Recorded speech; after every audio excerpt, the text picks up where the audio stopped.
90 का दशक हम में से कईयों की लाइफ का ऐसा गोल्डन एरा था जिसके साथ हमारी खूब यादें जुड़ी हुई है। ये वो दौर था जब पैसा कम खुशियां ज्यादा हुआ करती थी, साधन कम लेकिन समाधान ज्यादा हुआ करते थे, रिश्तों में खटास कम मिठास ज्यादा हुआ करती थी, पैरों में भले चप्पल नहीं थी लेकिन चेहरे पर मुस्कुराहट ज्यादा हुआ करती थी। घर में भले ही पिता की एक पुरानी साइकिल हो लेकिन बच्चों के दिलों में उसे चलाने की चाहत ज्यादा हुआ करती थी। कहते हैं कि गुजरा हुआ जमाना लौटकर नहीं आता, लेकिन हम कुछ पलों के लिए समय में पीछे जाकर उस जमाने की यादों को जरूर जी सकते हैं। और आज की इस खास वीडियो में हम आपको ले चलेंगे 90 के दशक के उस दौर में जिसे देख आपके बचपन की यादें ताजा हो जाएगी। चलिए वीडियो को शुरू करते हैं। क्या आपको याद है उस वक्त माँ ईंट और मिट्टी से बने चूल्हे पर आग जलाकर खाना बनाया करती थी और शाम होते ही बच्चे खाने का इंतजार करते हुए माँ के साथ आंगन में बैठ जाते थे। तो चूल्हा जलाने के लिए खेत में पतली सूखी लकड़ियां तोड़कर लाई जाती है और जिसके घर में गाय भैंस हुआ करते थे वह उनके गोबर की उपली या थोपड़ी बनाकर उन्हें सुखाते थे। फिर चूल्हा जलाने के लिए उनका इस्तेमाल होता था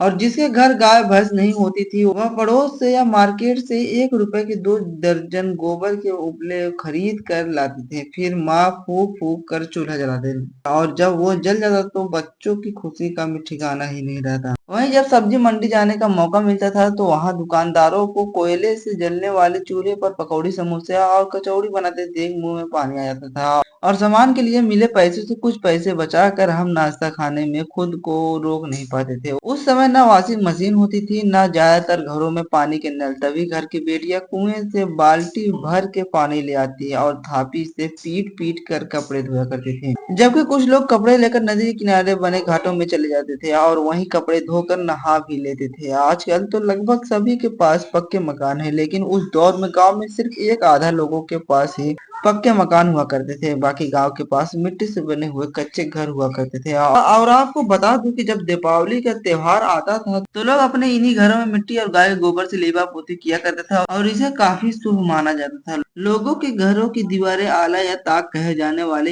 ऐसे स्थान जरूर देखे जाते थे जहाँ छोटी चीजें बहुत रखी जाती थी। घर की चाबियां और शाम को जलाने वाले दिए इसे पर रखे जाते थे। लेकिन अब नए घरों में इनकी जगह ड्रेसिंग टेबल या डिजाइनर अलमारियों ने ले ली है। तस्वीरों में दिख रही ये चिड़िया उन दिनों खूब दिखा करती थी, लेकिन आज यह विलुप्त होने की कगार पर है। आपने इस चिड़िया का आखिरी बार कब देखा था और इसकी मधुर ध्वनि का दीदार किया था? कमेंट में बताइएगा। याद है रोज शाम होते ही सभी दोस्त गली के नुक्कड़ पर मिला करते थे और खूब हंसी मजाक किया करते थे। इसे लेकर किसी ने क्या खूब कहा है कि उस दौर बदमित या सोशल मीडिया प्लेटफॉर्म नहीं थे।